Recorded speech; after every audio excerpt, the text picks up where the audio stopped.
Start करते हैं अपन। बाकी भी ज्वाइन कर लेंगे।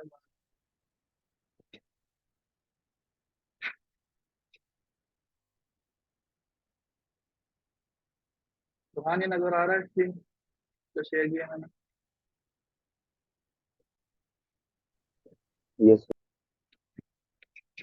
सही है। तो यार बेसिकली हमारे पास पहला टॉपिक जो है वो है सेट्स और नंबर सिस्टम। तो सेट हमारे पास क्या होता है? सेट एक वेल डिफाइंड डिस्टिंक्ट ऑब्जेक्ट है, मतलब जो कलेक्शन होती है एक वेल डिफाइंड डिस्टिंक्ट ऑब्जेक्ट वो सेट्स कहलाते हैं। सही है। तो सेट्स हमारे मतलब ये तो थ्योरी तो हमारे काम की नहीं है। हमारे वहाँ पे जो सारी चीजें काम की आएंगी ना वो हमारे पास सारे प्रॉब्लम्स आएंगे और उनके रिलेटेड सवाल आएंगे। तो अब देखें जैसे हमारे पास नीचे आ जाओ, जैसे यहाँ पर ये नोटेशन है ये सारी आपको ना याद करनी है। अगर आपने सारी फर्स्ट ईयर और इंटर में पढ़ी हुई होंगी और नहीं भी पढ़ी तो फिर मैं आपको एक बार वापस बता रहा हूँ कि ये हमारे पास जो ई जैसी साइन होती है इसका मतलब होता है बिलोंग्स टू। और ई पे हम ये देखेंगे, ई होती है बेसिकली ना एक, ये जैसे ई जैसी साइन है ये ना। अब आप इसको ना इस पे आप कट मार देंगे तो ये हमारे पास हो जाएगी डज नॉट बिलोंग। ऐसे ये सारी साइन है जिसमें हमारे पास ये सब्जेक्ट की साइन होती है, ये होती है नल सेट की साइन और एम्प्टी सेट की साइन। एम्प्टी सेट की हमारे पास ये वाली साइन भी होती है, आपको पता होगा, जिसमें हमें खाली ब्रैकेट्स हो जाते हैं। बाकी हमारे पास फिर ये तक काम की नहीं है, आप भले याद नहीं करो। बाकी ये हमारे पास यूनियन की साइन होती है, ये इंटरसेक्शन की साइन होती है। ये सारी चीजें हम बाद में डिटेल में पढ़ेंगे नीचे जाके ना। अभी ये खाली आपको साइंस देखनी है और ये सारी याद करनी है कि कौन सी साइन किस चीज की होती है। जब हमारे पास एन ऐसे बना हुआ होता है तो हमारे पास वो सेट ऑफ नेचुरल नंबर होते हैं। ये डब्ल्यू बना हुआ होता है तो हमारे पास वो सेट ऑफ होल नंबर होते हैं। जैसे ही इंटीजर्स के लिए हमारे पास जेड की साइन होती है। इंटीजर्स क्या होते हैं? बेसिकली आपके पास सारे जितने भी नंबर्स है ना, वन टू, नेगेटिव में भी, पॉजिटिव इंटीजर से लेकर नेगेटिव इंटीजर तक सारे जो नंबर्स है ना वो सारे आपके इंटीजर्स हैं। सही है। अगर जेड के ऊपर से प्लस की साइन बनी हुई हो तो आपका जो स्टार्ट होगा ना वो जीरो, वन, टू, यहाँ से सारा एंड सो ऑन। तो ये आपका पॉजिटिव इंटीजर्स का सेट है। ऐसे ही रैशनल नंबर्स आ जाते हैं, पॉजिटिव रैशनल नंबर्स आ जाते हैं, real numbers, some of set of positive real numbers, ये सारा ना सेट्स होता है। सही है बेसिकली। तो सारी डेफिनेशन यहाँ पे लिखी है इसकी, आप इसको रीड करिएगा और इसको समझ लीजिएगा बाद में। बाकी हमारे पास ये आ जाते हैं टाइप ऑफ सेट्स क्या होते हैं। सेट्स हमारे पास एम्प्टी सेट्स होते हैं, जैसे मैंने आपको बताया आपको, एक ये निशान होता है इसका और एक ये निशान होता है।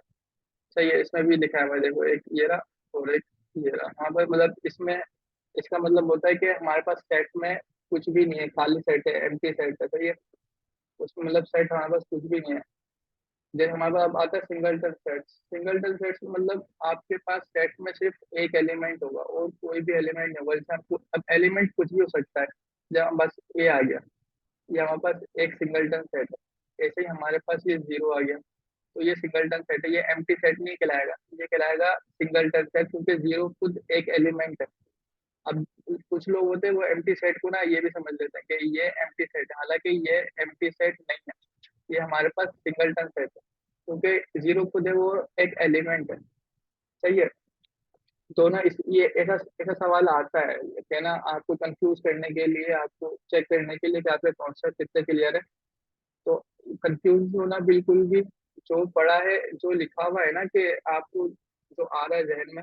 देखिए यहाँ पे भी एग्जाम्पल दी है कि ये ए इक्वल टू जीरो जो है वो आपके पास सिंगलटन सेट है क्योंकि जीरो खुद एक एलिमेंट है। अब ऐसे ही ना कुछ भी हो सकता है आपके पास ना।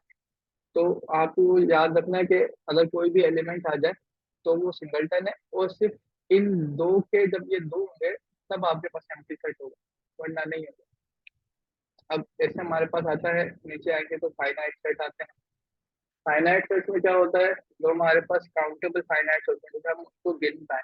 अब जैसे अब मैं कोई भी सेट बना दूं, जैसे वन से लेके टू, थ्री, फोर, इसमें कितने एलिमेंट्स है? चार एलिमेंट्स। तो ये हम गिन सकते हैं। ऐसे ही ना सेट ऑफ कलर और इन ऑल रेनबो, ऐसे इसमें मतलब सात कलर होते हैं रेनबो, तो ये हम गिन सकते हैं। तो ऐसे कोई भी सेट जो हम गिन सकते हैं वो हमारे पास फाइनाइट सेट कहलाता है। अब ऐसे ही हमारे पास इनफाइनाइट सेट्स आ जाते हैं। इनफाइनाइट सेट्स में क्या होता है? इनफाइनाइट सेट्स में वो होता है जिसमें जो हम गिन नहीं पाए।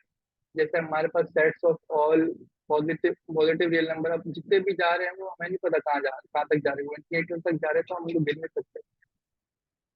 जैसे हमारे पास यहाँ पे एग्जाम्पल दी है set of points in a plane. अब जो प्लेन होता है हमारे पास, जैसे हमारे पास प्लेन आपको पता होगा, जो एक्स एक्सिस और वाई एक्सिस हमारे पास एक प्लेन है। तो अब इसमें कितने पॉइंट्स है वो हमें नहीं पता, तो वो इन्फिनिटी तक जा रहे हैं। तो जो भी सारी चीजें आगे होंगी कि प्लेन क्या होता है, कोऑर्डिनेट क्या होता है, आपके पास थ्री डायमेंशन प्लेन होते हैं, ये सारी चीजें आगे पढ़ेंगे, मतलब बेसिक पढ़ा रहा हूँ। फिर हमारे पास प्राइम नंबर्स, मतलब यहाँ पे एग्जाम्पल दिए set of all prime numbers, वो भी हमारे पास एक इन्फिनिटी तक जाते हैं। तो ये हमारे पास एक दिया हुआ है कि एक्स सच दैट एक्स, हम इसको पढ़ते हैं एक्स, ये है देखिए यहाँ पे जो एक्स लिखा हुआ है ना, ये हम इसको हम कहते हैं नोटेशन फॉर्म। सही है, ये हमारे पास नोटेशन फॉर्म कहलाती है। उसके बाद में सही करके लिख जाए, नोटेशन फॉर्म कहलाती है। सही है ये। तो इसको हम ऐसे पढ़ते हैं x such that x belongs to whole number in which x is equal to 2n। अब यहाँ पे जो एक्स और इक्वल टू है ना, मतलब हम एन पे जितने भी नंबर लगा दें वो उसके एक्स के बराबर जाएंगे। अब एन की जगह हम 0 1 2 3 लगाते जाएंगे और एक्स की हमारे पास एक नई वैल्यू मिलती जाएगी, तो वो हमारे पास एक सेट बन जाएगा। अब इसको जिसे मैं सॉल्व करूँ कि अगर हमारे पास ये, या मैं चाह रहा हूँ कि मैं इसको सॉल्व करके इसको टेबुलर फॉर्म में लिखूँ। टेबुलर फॉर्म आपकी कौन सी होती है? टेबुलर फॉर्म आपकी ये वाली होती है, ये जो है ना 1 2 3 4, ये आपकी टेबुलर फॉर्म है। तो अब मैं चाह रहा हूँ मैं इसको टेबुलर फॉर्म में लिखूँ, तो मैं एन की जगह 0 1 2 3 पुट करूँगा। तो अब यहाँ पे मैं अगर एन की जगह 0 पुट करूँ तो हमारे पास 2 × 0 क्या आता है? 0। 2 × 1 1, 2 × 2 4, 2 × 3 6। तो ऐसे ही ना ये कंटिन्यूअसली आगे इनफिनिट तक जाएगा, और ये हमारे पास एक सेट बन जाएगा, और ये सेट क्या कहलाएगा? ये सेट इनफाइनाइट सेट कहलाएगा। तो ये सारा चीजें तो आपकी बेसिक है, मतलब जो आपने मैट्रिक और इंटर में पढ़ी भी होगी। नहीं पढ़ी तो ये खाली मैं रिवीजन करा रहा हूँ, तभी मैं थोड़ा तेज चल रहा हूँ। और अगर आपको कुछ चीज समझ में नहीं आ रही तो आप मुझे कह सकते हैं कि ये चीज समझ में नहीं आ रही, वापस एक्सप्लेन कर दो। सही है। फिर हमारे पास आते हैं equivalent sets. Equivalent sets basically क्या होते हैं? जिसमें हमारे पास नंबर ऑफ, जो हमारे पास नंबर ऑफ एलिमेंट्स है ना, वो सेम होने चाहिए। जैसे ये देखें, एन में भी हमारे पास 3 होना चाहिए, और बी में भी 3, ए में भी 3 होना चाहिए, बी में भी 3 होना चाहिए। यहाँ पे 1 2 3 है, यहाँ पे PQR है। अब इक्विवेलेंट सेट्स और इक्वल सेट्स में कंफ्यूज नहीं होना बच्चे, यहाँ पे इन दोनों में कंफ्यूज बड़े हो जाते हैं कि इक्विवेलेंट सेट्स और इक्वल सेट्स को कंफ्यूज कर लेते हैं। इक्विवेलेंट सेट्स में क्या होता है? बस नंबर ऑफ एलिमेंट जो होते हैं हमारे पास वो सेम होता है। और यहाँ पे इक्वल सेट्स में क्या होता है? इक्वल सेट्स में एलिमेंट्स ही सेम होते हैं, कि हमारे पास जो एलिमेंट्स है ना वो सेम हो रहे हैं। देखिए जैसे यहाँ पे देखें, अब इक्विवेलेंट सेट्स में देखें 1 2 3 है, इसके नंबर ऑफ एलिमेंट्स कितने हैं? 3 है। बी जो सेट है हमारे पास उसका PQR, उसके नंबर ऑफ एलिमेंट्स कितने हैं? वो भी 3 है। तो ये इक्विवेलेंट सेट कहलाएगा। और इसकी साइन जो होती है वो ये होती है, हाँ बिल बदली है। अब इक्वल सेट्स आ जाते हैं हमारे पास जिसमें हमारे पास सेट ही सेम होता है। अब जैसे ये ए सेट है, ए सेट का क्या है? PQRS। बी सेट है, बी सेट भी PSRQ लिखा हुआ है। इसमें हमारे पास ऑर्डर मायने नहीं रखता। अब देखें पी भी यहाँ पर है, क्यू भी इधर है, आर भी है और एस भी है, दोनों में सेम एलिमेंट्स है, तो दोनों इक्वल हो जाएंगे, तो ये इक्वल सेट्स कहलाएंगे। सही है। तो इसमें भी कंफ्यूज नहीं होना कि बच्चे इक्वलेंट्स को इक्वल सेट समझ लेते हैं और उसमें गलत करके आया सकते हैं। Next we have subsets. अब सबसेट्स क्या होते हैं? मतलब हमारे पास दो सेट है, अगर एक एलिमेंट, एक हमारे पास एक, हम उसको यूनिवर्सल सेट कहते हैं। तो हमारे जिसमें हमारे पास सारे एलिमेंट्स होते हैं उसको हम यूनिवर्सल सेट कहते हैं। जैसे हमारे पास अभी ये बी है, एग्जाम्पल दी है साइड, तो ये बी हमारा यूनिवर्सल सेट कहलाएगा। और ये जो है ये इसका सब, ए जो है वो बी का सबसेट है। अब कैसे है वो देखते हैं हम। ये डेफिनेशन पढ़ते हैं कि if A and B are two sets and every element of set A is also an element of set B, then A is called a subset of B, and we write it as this, मतलब A subset का sign B और B subset sign. तो अब देखें ये जो हमारे पास B है वो क्या है? Set of all even numbers. अब set of all even numbers वो क्या होता है? वो हमारे पास होता है 2 6 एंड so on। सही है। अब ये जो A है, अब इसमें देखें, इसमें 2 भी इसमें आएगा, 12 भी इसमें होगा आगे जाके, 36 भी इसमें ही आएगा सारा। तो मतलब ए हमारे पास बी का सबसेट है। मतलब ए के जो सारे एलिमेंट्स है ना, जैसे ये 2 12 36, ये बी में ऑलरेडी मौजूद है, तो ए बी का सबसेट बन गया। और इसके हमारे पास ये दो नोटेशन होती है, ये आपको याद रखनी है। सी की तरह होता है ये, सी की साइन और उसके नीचे एक है। अब इसमें भी एक वो आ जाता है कंफ्यूजन के, अब ना, अब आपने ऊपर अगर आपको याद हो तो ऊपर भी ना एक होगा जिसमें ना सिर्फ सी की साइन खिलाएगी। मैं ऊपर जाके दिखा देता हूँ आपको। देखें ये रहा, इज अ सबसेट। देखिए ये खाली सी की साइन बनी हुई है, तो इसमें भी कंफ्यूज नहीं होना आप। Then we have universal set. Universal set हम यू से डिनोट करते हैं। ये ज्यादा ये इतना काम करने आप खाली ये याद रखें कि यू होता है, और इस पे ना थोड़ा इधर लगता है।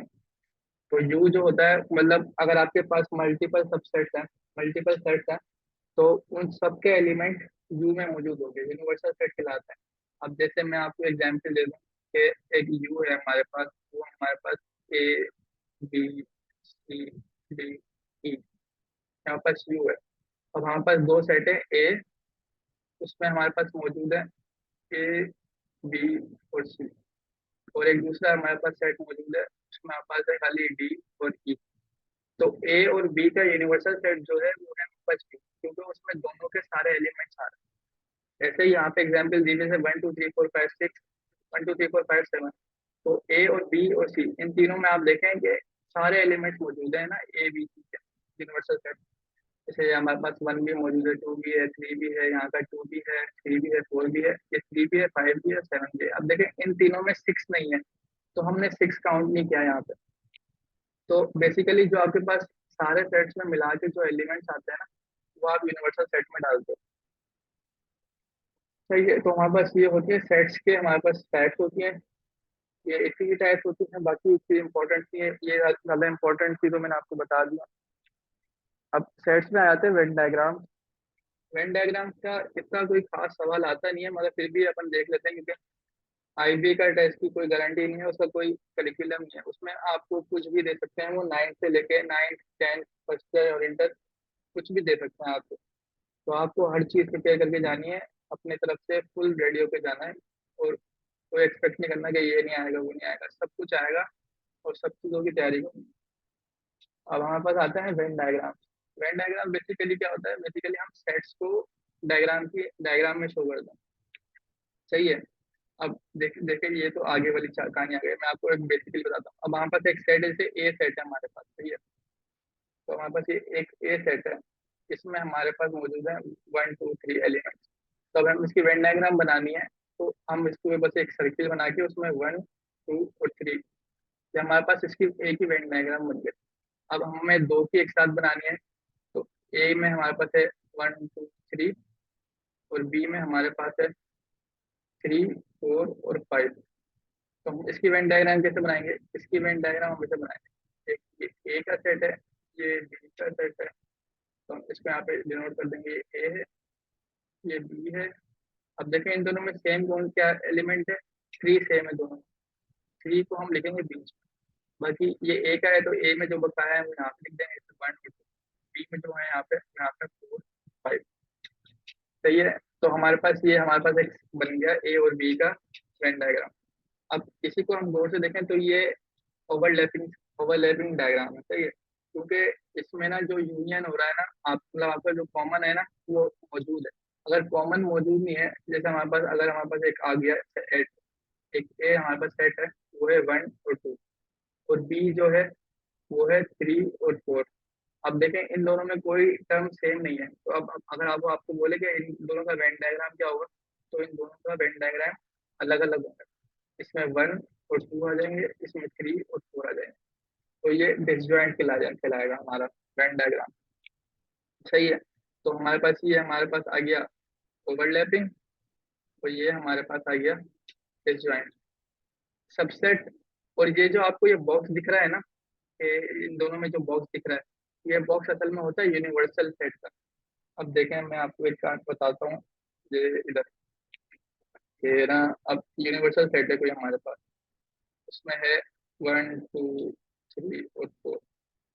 अब एक ए सेट है, उसमें है 1 और 2, और एक बी सेट है, उसमें है खाली 3।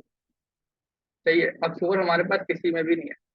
तो अब हम क्या करेंगे कि हम ना ये एक वेन डायग्राम बनाएंगे। चलिए अब, नहीं एक मिनट, ये इसमें ये नहीं बनेगी, इसमें डिसजॉइंट बनेगी, तो इसको हम full कर लेते हैं। disjoint हटा दो, एक सेकेंड। बी को हम दूसरा सबसेट कंसिडर कर लेते हैं, इसको भी बढ़ा लेते हैं बाकी आसानी में हमारे समझना है। जैसे हमारे पास अभी 1 2 3 4 है, हम इसको 5 भी ले आते हैं, और ये हम ले आते हैं 3 तक, और बी जो सबसेट है वो हम ले आते हैं 3 4 और 5। सही है, तो अब वो अगर आपको बोले यूनिवर्सल सेट के साथ मुझे वेन डायग्राम बना के दो, तो आप यही करोगे कि आप ए का बनाओगे, बी का बनाओगे। ए में आपके पास 1 2 होगा, बी और ए और बी में दोनों में आपके पास 3 मौजूद है, और 4 और 5 आपके पास बी में मौजूद है। और ये सारा चीज़ें आप बंद कर दोगे यूनिवर्सल सेट में, ये आपके पास यूनिवर्सल सेट हो जाएगा। ये आपके पास ए का सर्किल होगा, ये आपके पास बी का सर्किल होगा। तो बेसिकली ये जो हमारे पास ये होता है ना, हमारे पास ये स्क्वायर रेक्टेंगल टाइप जो होता है, ये हमारे पास यूनिवर्सल सेट का कहलाता है, सेट डायग्राम कहलाता है। अब हम नीचे चलें तो ये देखें, अब ये देखें, उसकी एग्जाम्पल दी हुई है कि अब यूनिवर्सल सेट है, तो हमारे पास 0 से लेकर 10 तक है। ए हमारे पास जो एलिमेंट है उसमें 1 3 5 7 9 है, बी में है 1 2 3 4 5। सही है। अब इन चेक करें कि ना, इन ए और बी में क्या क्या एलिमेंट्स हैं। 1 3 और 5 ए में भी मौजूद है और बी में भी मौजूद है, तो हमने उसको लिख दिया बिल्कुल बीच में। 1 3 और 5 देखें यहाँ पर। अब ए में 1 3 और 5 निकाल के हमारे पास क्या एलिमेंट बच रहे हैं, 7 और 9। 7 और 9 बच रहे हैं, तो हमने यहाँ पे लिख दिया। सही है। अब ऐसे ही बी में 1 3 और 5 निकाल के सिर्फ क्या एलिमेंट बच रहे हैं, 2 और 4 बच रहे हैं, तो हमने बी में लिख दिया। अब ये सारे जो एलिमेंट है ए और बी के, ये हटा दो आप यूनिवर्सल सेट से ना। आपने सारे हटा दिए, तो आपके पास जो जो एलिमेंट बचेंगे वो आप इस स्क्वायर में लिख देंगे। जैसे हमारे पास यहाँ पे बचेगा 0 8 6 और 10। सही है, तो हमने ये सारा बाहर लिख दिया। तो अब ये हमारे पास मतलब इस सब की वेन डायग्राम हो गई। अब इसी में हमारे पास बेसिकली दो ऑपरेशन आता है, इसमें नहीं लिखा हुआ तो मैं आपको अलग से बता रहा हूँ, तो मतलब बहुत ज़्यादा इंपॉर्टेंट है। बाकी जो कॉम्प्लीमेंट वाले हैं वो इतने इंपॉर्टेंट नहीं है। जैसे अभी ऊपर आपने मैंने दिखाए भी होंगे आपको कि ये यूनियन और इंटरसेक्शन, ये दोनों आते हैं। बाकी कॉम्प्लीमेंट वाले भी आते हैं, वो भी बता रहे, कुछ इंपॉर्टेंट नहीं है बता रहे। हमारे पास दो तरह के आते हैं फंक्शन, तो ये सेट्स में एक होता है ए यूनियन भी, ये हमारे पास होता है यूनियन, और एक होता है हमारे पास ए इंटरसेक्शन भी। सही है। और अब जो तीसरा होता है वो हमारे पास होता है एक कॉम्प्लीमेंट।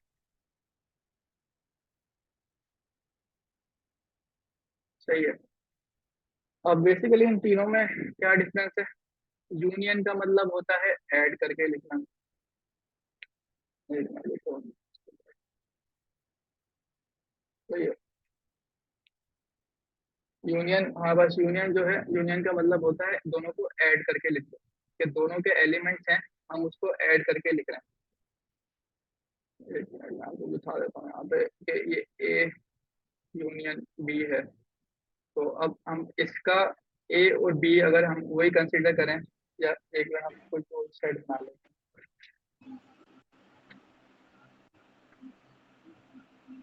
इसका मैं थोड़ा और जब एरिया को मैं थोड़ा और दिया, माइक ऑफ करने पाएंगे। अगर कोई सवाल है तो बताएं।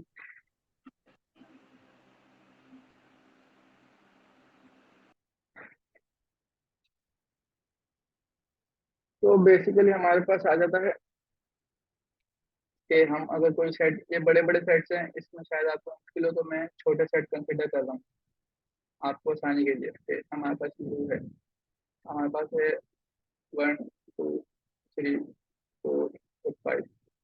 सही है। अब ए सेट है हमारे पास 1 2 3, बी सेट है हमारे पास 3 4 5। सही है। या चलें चलिए, बस सही है। अब देखें, अब ए, अच्छा यूनियन और ये यूनिवर्सल सेट में कंफ्यूज नहीं होना। यूनिवर्सल सेट में हमारे पास यहाँ पे ये ऐसी लाइन होती है कि ना, देखें यहाँ पे देखें, ये यूनिवर्सल सेट है, और यूनियन हमारे पास ऐसा होता है। कि ये मैं आपको लिख देता हूँ यहाँ पे ना, ताकि बाद में मसला ना हो। बाकी मैं आपके साथ बुक शेयर भी कर दूंगा, तो आप लोग ना ये देख लीजिएगा बाद में। अब देखें, मैं एक बता देता हूँ आपको कि ये हमारे पास जो है, ये है यूनियन का साइन, और ये जो है हमारे पास, ये है यूनिवर्सल का साइन। तो इन दोनों में कंफ्यूज नहीं होना, यूनियन और यूनिवर्सल दोनों अलग अलग चीज़ हैं। तो अब हमें अगर सपोज करें हमें बोल रहा है वो ए यूनियन बी क्या होगा। ए यूनियन बी बिल्कुल सिंपल, कुछ एक्स्ट्रा कोई चीज नहीं है इसमें, सिर्फ आपको दोनों जो ए और बी हैं इन दोनों को सम करके लिख देना है। मतलब इन दोनों के एलिमेंट्स आपको एक ही सेट में लिख देना है। अब जैसे ये है हमें 1 2 3 4 और 5। अब ये गलती नहीं करनी कि 3 को 2 बार नहीं लिखना, जो 2 बार है वो एक बार ही आएगा। दो बस एक एक बार दोनों के एलिमेंट्स को लिख देना है। तो हमारे पास ये आ जाता है ए यूनियन बी। अब ऐसे ही हमारे पास है ए इंटरसेक्शन बी। इंटरसेक्शन में क्या है, इंटरसेक्शन बेसिकली होता है कॉमन, दोनों सेट में क्या चीज कॉमन है, तो वो हम इंटरसेक्शन में लिख देंगे। अब दोनों सेट में आप देखें 3 कॉमन है, तो हम 3 को खाली लिख देंगे। अगर 4 भी कॉमन होता, 4 ए में भी 4 होता, तो हम यहाँ पे 3 और 4 दोनों लगाते। सही है। अब ऐसे ही एक आता है कॉम्प्लीमेंट सेट। अब ये ए कॉम्प्लीमेंट है ना, तो अब अगर हमें वो बोले कि आपको ए कॉम्प्लीमेंट निकालना, तो आप क्या करेंगे, ए ए और यू जो है ना, आप इनको देखेंगे खाली, जो यू है और ए है, ये यू है और ये है। अब इन दोनों को आप देखेंगे बेसिकली कि ए और यू में क्या फर्क आता है।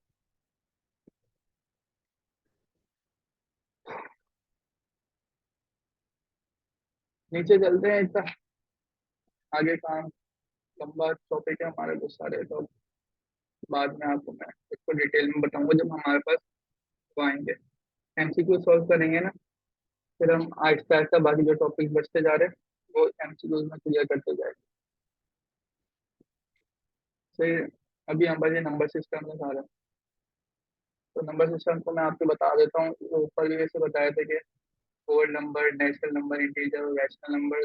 फिर रैशनल नंबर आते हैं जो इंफिनिटी तक जाते हैं, कंटिन्यूस होते रहते हैं। रैशनल नंबर हमारे पास जो होते हैं वो हमारे पास खत्म हो जाते हैं, मतलब इंफिनिटी तक नहीं जाते, रिकरिंग होता है। मगर जो इरेशनल होते हैं ना वो इंफिनिटी तक जाते हैं, वो हमारे पास उनका कोई पैटर्न नहीं होता।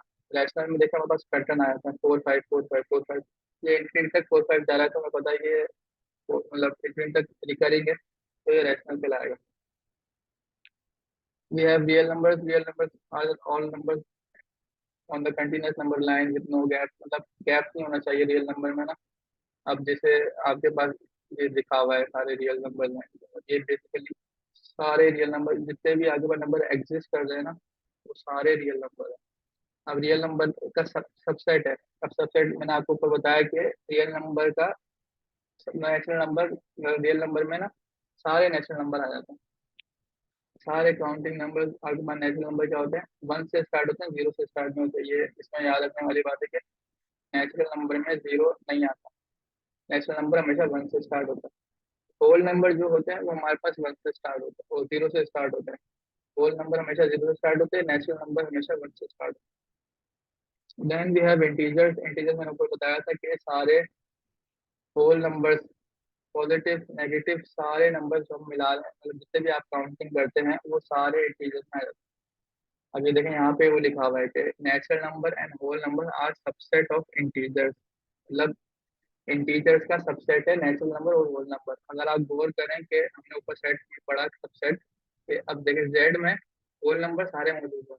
देखें 0 1 2 3 4 5 एंड सो ऑन। ये देखें सारे सेट, ये होल नंबर है ना, वो आपके पास इंटीजर वाले सेट में ही मौजूद है। तो क्या हुआ कि हमारे पास जो होल नंबर है वो जेड का सबसेट है, और वही चीज यहाँ पे लिखी हुई है कि होल नंबर है वो सबसेट है इंटीजर का। तो ये देखें काम आगे ऐसे सवाल आएंगे आपके पास में कि आप लोग पूछेगा कि ना होल नंबर्स का जो सेट है वो किस किस चीज़ का सबसेट है, या फिर रैशनल नंबर जो है वो किस चीज़ का सबसेट है। तो आपको ना ये सारे नंबर्स को ना पता होना चाहिए कि ना क्या चीज़ किस चीज़ में काउंट होती है, नेचुरल नंबर कहाँ से शुरू होते हैं, होल नंबर कहाँ से शुरू होते हैं, रैशनल नंबर में क्या क्या आ जाते हैं, इरेशनल में क्या क्या आ जाते हैं। तो इंटीजर तो हमारे पास सारे काउंटिंग नंबर आ जाते हैं। फिर रैशनल नंबर वो होते हैं जो हमारे पास फॉर्म अपॉन की फॉर्म में हो जाए, जैसे हमारे पास आ गया 1/2, मतलब ये 0.5 हो गया, ये हमारे पास क्या है, रैशनल नंबर है। 3/4 क्या हो गया, 0.75, ये भी हमारे पास रैशनल नंबर है। अब कोई भी नंबर जो ए ओवर बी की फॉर्म में लिखा जा सके और जिसमें B is not equal to zero, मतलब बी जीरो के बराबर ना हो, तो हमारे पास रैशनल नंबर है। अगर बी जीरो के बराबर हो जाएगा तो वो हमारे पास, वो अगर कोई भी चीज के नीचे जीरो आ जाता है तो वो जाती है इंफिनिटी तक, इंफिनिटी को अप्रोच कर जाती है, जो कि मैथ्स में सही बात। Then we have irrational numbers, मतलब जो हमारे पास इसमें शो ना हो सके कि हम ए ओवर बी की फॉर्म में हम उसको शो ना कर पाए, तो वो इरेशनल नंबर्स पे चले जाते हैं। जैसे हमारे पास आ जाता है पाए, ये ऐसे एग्जाम्पल आपके पास यहाँ पे ऊपर दी हुई है इरेशनल नंबर्स की। √10, √2, √3, सारे अंडर रूट वाले, ये सारे आपके इरेशनल नंबर्स कहते हैं, कहलाते हैं। √2, √3, √10, और कोई भी चीज जो मतलब ये 1.2, 3, 4, 5, 8, 9 एंड सो ऑन, ये इंफिनिटी तक जा रही है, तो वहाँ पर से इरेशनल नंबर। अब देखें ये इतना काम करनी है, आपको खाली पाई की वैल्यू याद होनी चाहिए थी। पाई की वैल्यू कितने है, 3.141, सिर्फ 3 नंबर तक याद करें बहुत है आपके लिए, बाकी ये यूलर नंबर और ये इतना काम का नहीं।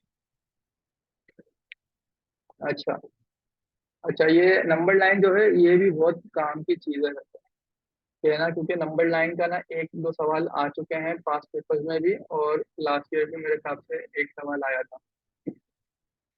तो ना ये भी बड़ी काम की चीज है आपकी नंबर लाइन की। तो मैं ये आपको ये भी समझा देता हूँ कि नंबर लाइन बेसिकली क्या होती है, एक लाइन होती है, उस पे आपको बताना होता है कि मतलब हम सेट शो कर रहे होते हैं ना बेसिकली, जो हमारे पास एक सेट है वो नंबर लाइन पे किस तरह शो करेंगे। नंबर लाइन आपके पास ये लाइन है, सही है, इसको हम नंबर लाइन कहते हैं। अब ये जीरो से पॉजिटिव की साइड भी जा रही है, नेगेटिव की साइड भी जा रही है।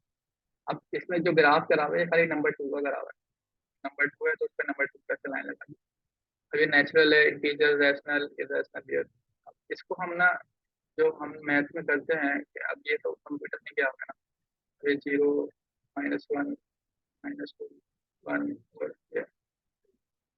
तो अगर वो आपको बोले कि मुझे एक मतलब नंबर लाइन पे मुझे ये प्लॉट करके दो, -1, 0 और 1, तो ये सेट हमें प्लॉट करना है नंबर लाइन।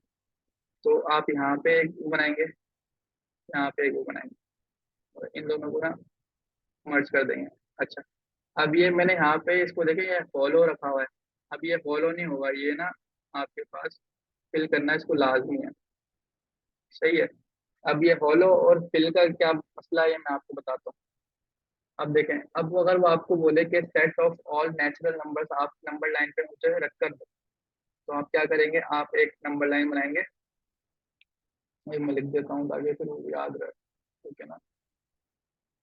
अगर वो आपको बोले कि नेचुरल नंबर का मेरे को नेचुरल नंबर प्लॉट करके दो, नेचुरल लाइन नंबर लाइन को ना, तो आप क्या करोगे, आप एक लाइन बनाओगे, सही है, जो जारी होगी। तो आप अपन को नेचुरल नंबर आपको याद होगा कि ना, एक टाइम खत्म होने वाला है, विषय खत्म करते हैं बस आज इसका। मैं आपको फिर एक्सरसाइज दूंगा बाद में, 10 मिनट में मीटिंग एंड हो जाएगी, तो देखते हैं कितना कवर कर पाते हैं अपन।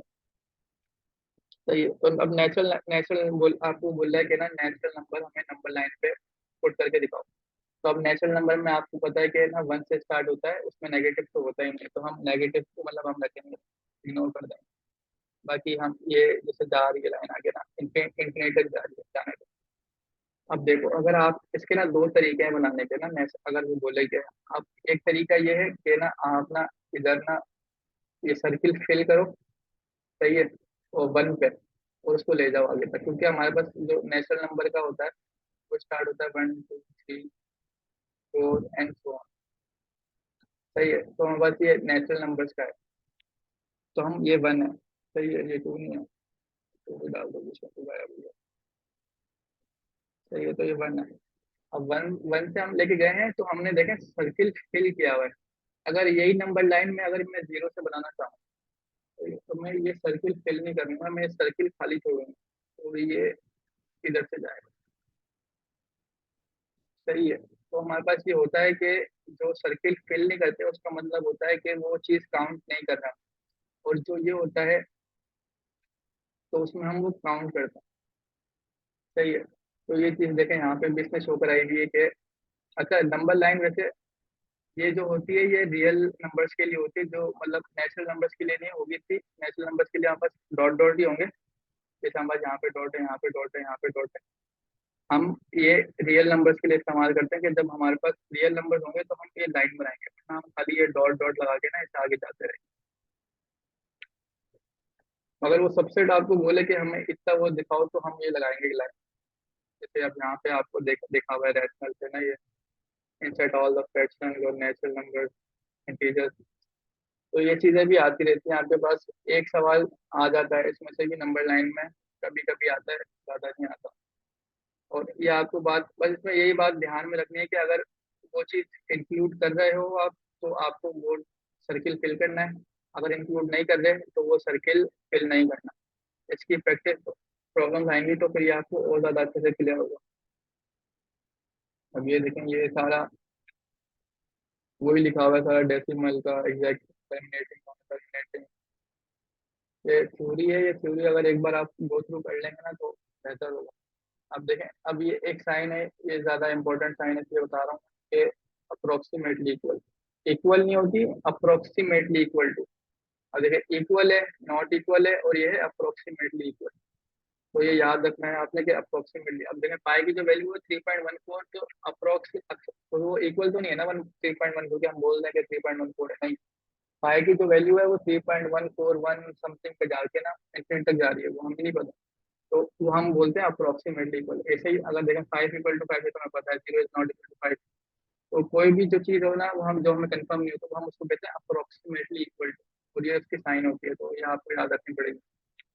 ऐसे ही हमारे पास ये लेस देन ग्रेटर देन की साइन होती है, less than greater equal to sign की साइन होती है, ग्रेटर देन और लेस देन की साइन। फिर हमारे पास ये देखें प्रैक्टिस एक्सरसाइज आ जाती है। अब वो देखेंगे, मैं आपको थोड़ी सॉल्व करा देता हूँ शुरू शुरू की, फिर बाकी आपको खुद करनी है। अब ये देखें, मैं कलर चेंज कर लूँगा, ब्लू कलर ले लेते हैं, रेड। चलें तो अब ये देखें, हाइलाइटर ले लेते हैं। अब देखो वो बोल रहा है कि शेड करना है हमें डायग्राम की ना, कि क्या चीज। अब बोल रहा है ए को शेड करो। ए क्या है इसमें, ये सारा जो है ना, ये सारी चीजें मतलब जो पूरा सर्किल है ए का, वो हमारे पास ए है, ए सेट है। अब वो बोल रहा है A - B। माइनस का मैंने आपको बताया नहीं तो मैं स्किप करूँ, बाद में बताऊंगा मैं आपको कल, क्योंकि अभी बताना भी पड़ जाएगा वापस। ये बोल रहा है बी क्या है, बी ये सेट है हमारे पास अलग। सही है। अब वो बोल रहा है ए यूनियन बी क्या है, यूनियन। अच्छा, साइन इसमें ये होता है, मैंने आपको उसका वेन डायग्राम बताना भूल गया कि अगर अब इसमें ये होता है कि ए यूनियन बी है ना, तो इसमें सारे एलिमेंट आते हैं। मैं आपको दिखाता हूँ, शो कराता हूँ कि ए यूनियन बी जो है हमारे पास, उसमें तो देखें ए यूनियन बी है तो उसमें ये सारे एलिमेंट्स आ रहे हैं, ए के भी और बी के भी। तो अब वो देखेंगे कहाँ कहाँ पे आ रहा है एलिमेंट्स। देखें ए और बी के कहाँ कहाँ पे एलिमेंट्स आ रहे हैं। अब देखें ये सारे ए के एलिमेंट्स भी काउंट होंगे इसमें। सही है। ये सारे बी के एलिमेंट्स भी इसमें काउंट होंगे। तो ये हमारे पास ए यूनियन बी की डायग्राम। अच्छा, ये थर्ड इसमें भी इसमें डालेंगे, तो मैं आपको एक थर्ड की एग्जांपल देता हूँ ताकि आप क्लियर हो जाए। अब देखो थर्ड में ये होता है कि अगर हमारे पास 3 सेट है ना, तो वो इतना कॉम्प्लेक्स नहीं होता। ठीक है, खाली जगह कहाँ पर है, खाली जगह यहाँ पर है, मैं आपको यहाँ पर बताता हूँ। अब देखें हमारे पास जैसे ए सेट है, 1 2 3 4। बी सेट है 2 3, और हमारे पास एक सी सेट है जिसमें हमारे पास आ जाता है 3 4 और 5। तो ये अब इसकी वेन डायग्राम बनानी है। तो अब ये देखें, एक सर्किल ये ए का बनाया मैंने, ये मैंने बी का बनाया सर्किल, और ये मैंने सी का सर्किल बना दिया नीचे। तो ये देखो, ये ए का सर्किल है, ये बी का सर्किल है, और ये सी का सर्किल है। अब अब देखो, ए और बी में, ए बी और सी में क्या चीज कॉमन है, सबसे पहले वो देखो आप यहाँ पे देखें, सी कॉमन है, यहाँ पे भी थ्री है, यहाँ पे भी थ्री है। तो हम देखें यहाँ पे कौन सा हिस्सा है जो तीनों को वो इंटरसेक्ट कर रहा है। तो हमारे पास ये जो हिस्सा है ना, यहाँ पे हम वो लिखते हैं जो तीनों में आता है। देखें, ये ए का भी पार्ट है, बी का भी पार्ट है और सी का भी पार्ट है। तो हम यहाँ पे वो लिखेंगे थ्री। सही है। अब अब देखें ए और सी में क्या सेम है, या ए और बी में क्या सेम है। ए और बी में देखें टू सेम है। सही है, ए और बी में टू सेम है, तो हम ये सिर्फ यहाँ पे लिखेंगे। यहाँ पे इसलिए लिख रहे हैं क्योंकि ये हिस्सा देखें आप, सी का भी ये हिस्सा है। तो हम यहाँ पे खाली इधर लिखेंगे कि ये क्योंकि ए और बी का हिस्सा है ना, ए और बी में है सिर्फ, तो हम यहाँ पे लिखेंगे। अब देखो यहाँ पे हमारे पास क्या बच रहा है, ए में। अच्छा, अब देखो पहले ए और सी में क्या सेम है। ए और सी में हमारे पास थ्री और फोर सेम है ना, तो थ्री तो हमने डाला हुआ है पहले से। अब क्या बच रहा है, फोर बच रहा है। फोर देखो बी में नहीं है, तो हम इसलिए यहाँ पे नहीं डालते, वरना अगर फोर में बी होता तो हम यहाँ पे वो फोर लिखते हैं। अब मगर अब नहीं है, तो हम ये ए और सी में फोर है, तो हम इसके इंटरसेक्शन में लिखेंगे। देखो ए और सी का जो इंटरसेक्शन हो रहा है वो यहाँ पे भी हो रहा है, तो हम यहाँ पे फोर डाल देंगे। सही है। अब बी और सी में देखो कुछ भी सेम नहीं है, बी और सी में सिर्फ थ्री सेम है, तो हमने वो तो डाला हुआ ऑलरेडी। कुछ और सेम नहीं है, तो ये खाली, ये जगह खाली छोड़ देंगे। अब जो जो एलिमेंट्स बच रहे हैं वो हम उनके corresponding उसमें डालते रहेंगे सर्कल में। अब देखो यहाँ पे एक वन बच रहा है, एक है ना सेट का, तो हमने यहाँ पे वन डाल दिया। बी में कुछ भी नहीं बचा, तो बी खाली है। और सी में हमारे पास यहाँ पे फाइव बच रहा है, तो यहाँ पे फाइव आ जाएगा। सही है। तो ऐसे ही ना, ये आपको मतलब ये हार्ड नहीं है, आपको समझ में आ जाएगा अगर आप प्रैक्टिस करेंगे ना। देखें, ए यूनियन बी है, तो खाली ए और बी को सर्किल करेंगे। ए कॉम्प्लीमेंट है, मतलब हम माइनस कर देंगे, फिर बाकी जो बचेगा ना वो सारा आ जाएगा। तो इसमें देखें कि सारा हिस्सा ना हो जाएगा। तो एक मिनट, हटा दो। बी यूनियन सी।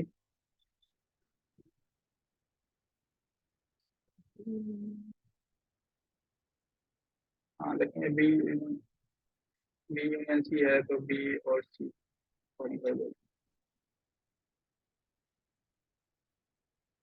देखें आगे। जैसे ना ये सारे हैं आपने करने, ये सब करने की जरूरत नहीं है सर, इसमें तो बता दिए वो काफी है। बाकी जो हमारे पास वो आएंगे ना, जैसे हमारे पास ये अभी आएंगे, ये हमारे पास नंबर हैं, प्रॉब्लम्स आ गई, एमसीक्यूज आ गए, ये सॉल्व करेंगे ना, तब हम वो कर लेंगे। और एक्सप्लेन कर दूंगा मैं आपको। खैर अभी मीटिंग का टाइम खत्म हो रहा है, तो इंशाल्लाह आपकी नेक्स्ट क्लास में मैं वो थोड़ा डिटेल में पढ़ा दूंगा यही टॉपिक, फिर हम इसकी प्रॉब्लम करेंगे। और मैं अभी आपको ना एक वर्कशीट भेजूंगा, वो आपको सॉल्व करके देखनी है। उसमें ना बेसिक, मतलब बिल्कुल बेसिक मैथमेटिक्स है, वो जितनी आप सॉल्व करेंगे आपके लिए उतना अच्छा है। तो बस आज के लिए इतना काफ़ी है, इसको एक बार गो थ्रू कर लीजिएगा, फिर बाकी अपन कल देखते हैं इंशाल्लाह। सही है। और कोई सवाल हो तो मेरे को ग्रुप में भेज दीजिएगा, मैं सॉल्व करके बता दूँगा। अल्लाह हाफिज़।